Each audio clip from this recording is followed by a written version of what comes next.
Support for legalizing same-sex marriage in Australia has grown visibly over the last few years.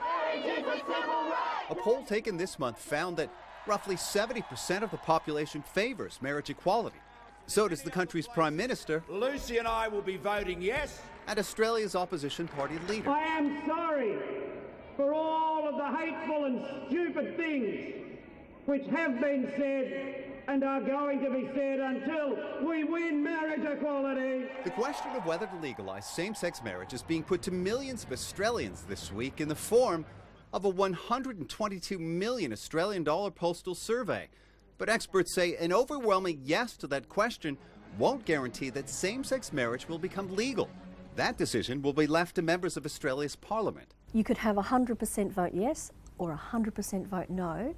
Parliament still makes the determination about when to vote on this and how they vote. Sadly, some are trying to mislead us. The unusual process has triggered a several-month-long campaign by both sides. School told my son he could wear a dress next year if he felt like it. Which is part of the reason why supporters launched an unsuccessful bid before Australia's High Court to stop the survey. We've already seen an intense amount of hatred and vitriol come out through that campaign. Opponents point to a growing number of countries that have legalised same-sex marriage about what lies ahead if it's approved in Australia. The law will be used to silence freedom of speech about marriage that doesn't conform with the rainbow political movement's vision for marriage. The big difference between Australia and many of those other countries is that a lot of the rights and legal protections already afforded to married couples in this country were extended to same-sex couples nearly a decade ago.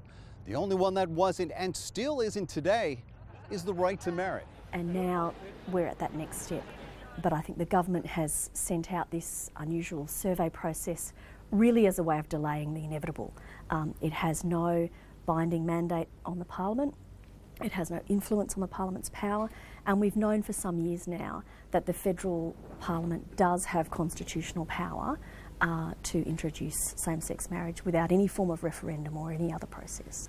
Political analysts say a postal survey offers a possible way out of a thorny issue for Malcolm Turnbull, who was trying to hang on to a very slim majority and the support of both Liberals and Conservatives in his own government.